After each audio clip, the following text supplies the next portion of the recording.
พี่น้องทะเลมีตั้งนานเลยไก่ว้าช่างอีหนอนทะเลช่างอีหนอนทะเลช่างอีหนอนก็ถึงเอายาวดึงอ๋อหลวงทางนี้ของเราดีอีกอันนึงมาอะไรล่ะก็เนี่ยดีจะไล่ได้เอาลูกแคมเต้พี่น้องคิดหวังเลย200นึงก่อน100นึงก่อนคิดหวังหน่อยไทยแล้วล่ะพิซซ่าหินเจือนโอ้ผิดหวังแคมเลยพี่น้องร่มก็ชิว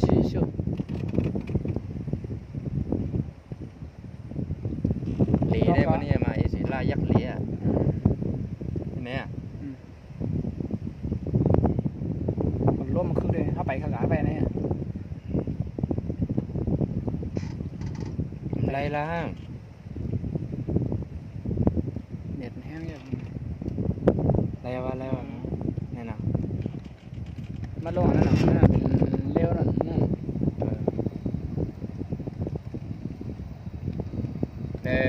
แคมยาวถึงยาวทะเลเกาะละลอยจีมันปีดลูกครึ่งไหนมีสะพานยาวอ่ะยาวมากไหนเลยนะเจ้าสารพี่น้องเขาใครไถอย่างก็ MV นะมาที่ไหนแคมน่ะวิวแคมน่ะพวกพี่น้องใครไถ MV หานางเอกแล้วเล่าเองก็มาถ่ายที่นั่นแล้วแคมน่ะนะเจ้าสารได้ก็ได้เสียเขาออกเพลงใหม่ด้วยนั่นมาละถ่าย MV นั่นแหละผิดหวังเลยคือทะเลบางปูนั่นเลยนะในเล่นน้ำในการเนี่ยคือทะเลบางปู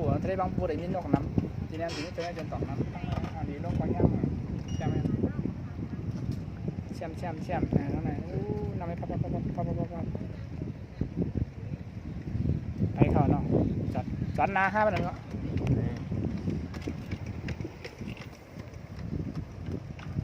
คือเชี่ยมกระเตยที่ในที่มีตั้งลงอย่างนี้หน่อย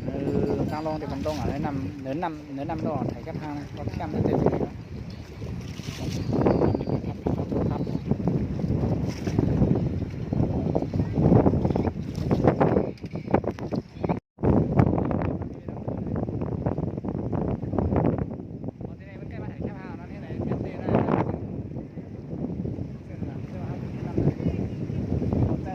จะมาที่ไหนมาที่ไหนถ่ายมาได้งั้นมาได้มาดูให้ไหนถ่ายมาได้ใส่ให้ไหนถ่ายได้ไม่เอาอยู่ในน้ำนั่นใส่แคบจะเปลี่ยนหางน้ำเลยอ๋อจังไหนเนี่ยก็ที่ไหนถ่ายมันจะตีแคบมาถ้ามาจุ่มเนี่ยใกล้ได้ครับผู้ที่บอกยังมันถ่ายแค่มาเมื่อไหร่มันถึงเขาอยู่ในน้ำมันแค่มันถึงว่าเขาอยู่ในน้ำไหนก็เราไล่เลยเนาะเลยคำว่าอยู่ที่ไหนก็ส่งได้เลยถ้าถอดกล้องขึ้นด้วยแล้วยังไม่ได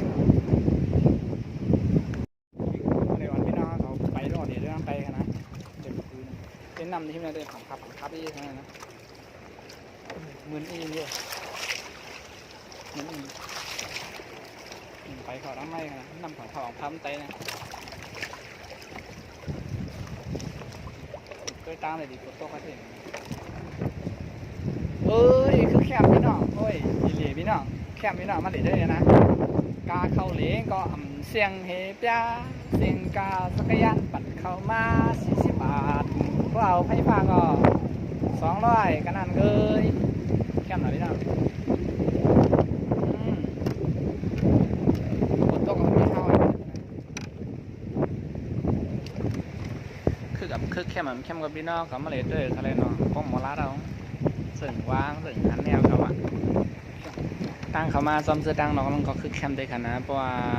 มาเข้ากลางเนื้อเข้ากลางวันไปสั่งเข้าไปบอกคำมาสึ่งเข้ามาในกันเนาะมาถ่ายแคมทางมาไปเรียนมานั่งเรียนก็แคมกันนะร่วมก็ดีเต้ตัวนั้นจนต่อก็แคมเต้กันนะสิเลยว่าซึ่งวิวมันก็ห่างลีนั่นกันนะเนาะ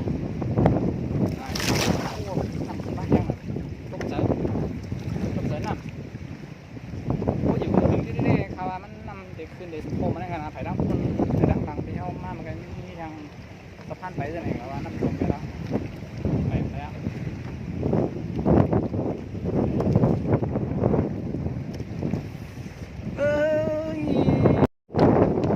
ในทางหลังไปมาไปเข้ามาถึงนะว่าเลยขึ้นทางหลังเลยไปเข้ามาถึงยาวแล้ว ยให้ถึงที่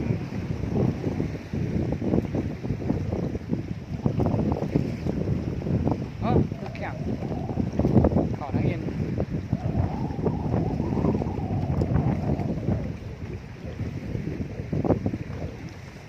ในหนา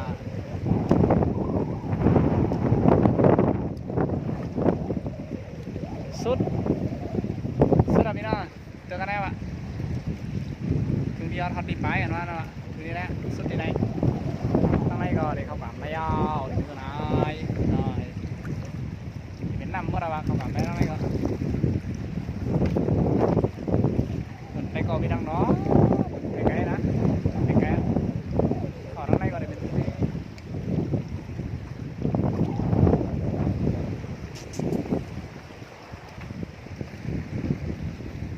ขึ้นกันไหมโอ้ยกลางวันเป็นคำกลางวันเราได้โต๊ะรับในเสือ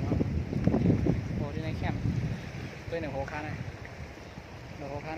สีแคมป์เนี่ย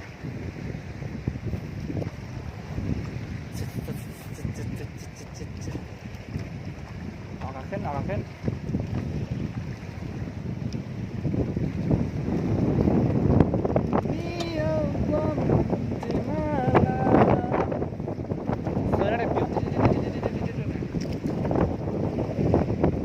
คนนั่งของพับกันมาเลยต้องตายได้มาติดมือนี่นะไปอย่างนั้นไปดีๆพวกจะได้อยากโต๊ะก็เรียบร้อยเพราะเราสับมาซื้อไหนนะนั่นในเดี๋ยวก็ถึงก็ในก็ถึงมาเป็นซัง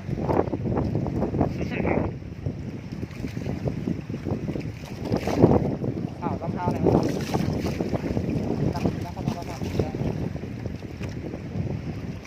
ไปคำนั่นหรือไปคืนไปแค่อะไรนี่ครับสติงก็มึนนั่นเดียว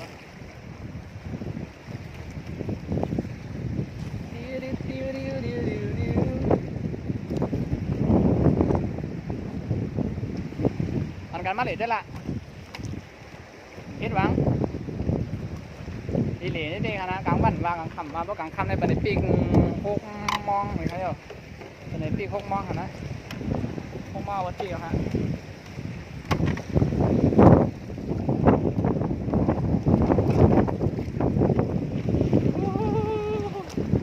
เนี่ยเด่นอะไรข้าวยำ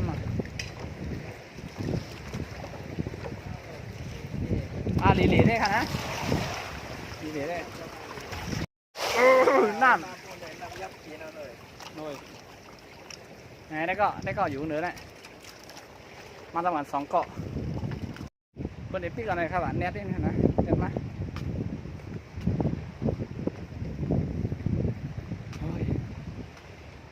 ตั้งหัวเจี๊ยสิมเมื่อไหร่มาลาไปยังไงเหลี่ยมตั้งหัวเจี๊ยสิมดิ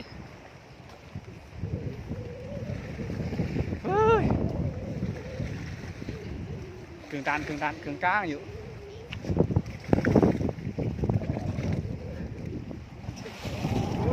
จุ๊บใส่เนื้อโอเค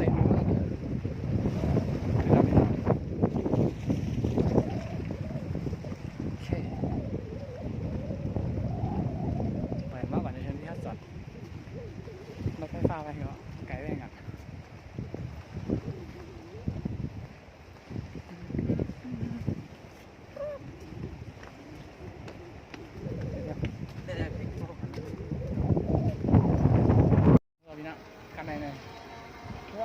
เมื่อเราหมดสิ่งอะไรเป็นมัดไข่ด้วยแล้วก็มาหยาบ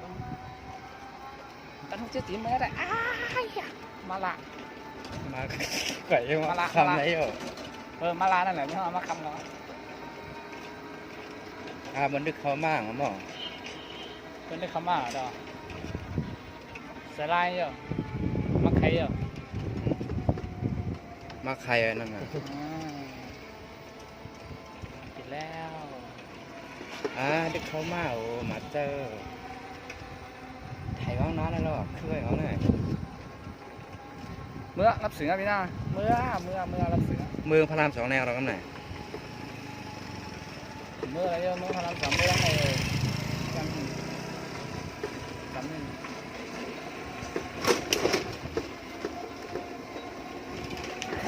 รับสื่อบึ้ดกึดดื้ออ่ำพันสังยาว ไซรับสึงพี่น้องนี่นะแดดอ่อนย้อนแลเมื่อเมืองลับนั้นไปตั้งมาก็ โอ้ เดียว ไผ่รถอะไรใครเลี้ยงหลีอย่างนี้นะ จำไม่ได้ มาค่ะลีเลนะครับเมื่อไหร่มาคำยัดมาข้างหลังเลย ผมใกล้หลังเมื่อ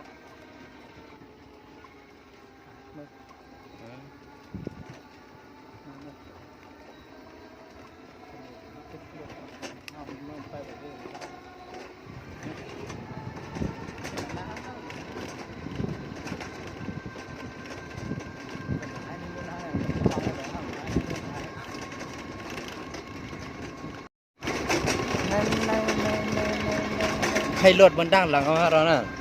ตั้งนานอยู่ โดดพลาดอะไร ใครเลี้ยงหลีไว้อย่างเนาะ คือแคม ก็กลางค่ำเนี่ยก็อย่าไม่เจอเปิ้นมีรถเนี่ยมีไผ่เนี่ยเปิ้นปลาสามารถได้เข้าได้เมียนก็ได้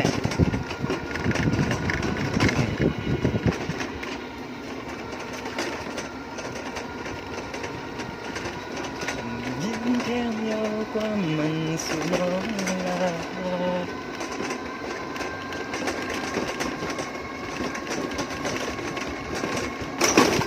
เฮ้ยอะไรวะ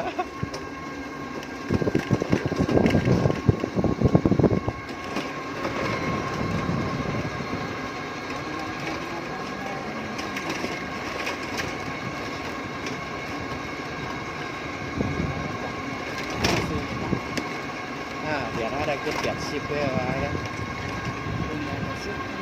พอร้อยเรา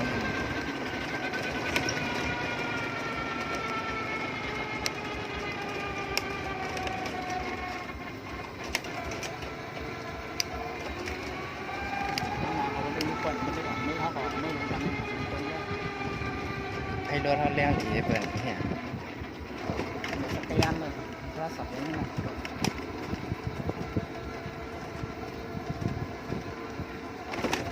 กลางวันมาหลีได้ไหม น้องสมันนำนะ จูคิงโมนอนมาก็เป็นมาตั้งนี้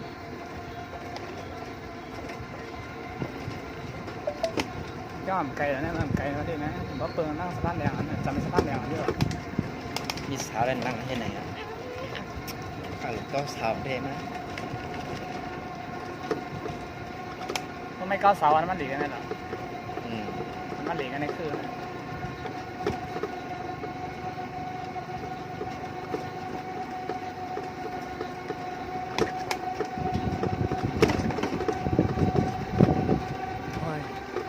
เอามาจำได้ถึงที่เก็บกันพี่น้องอยากสิหมด โอเคเงี้ยหลิงกันส้มค่ะพวกเราก็อย่าไปลืมออนกันมาเลยด้วยค่ะนะ มาส่งค่ะ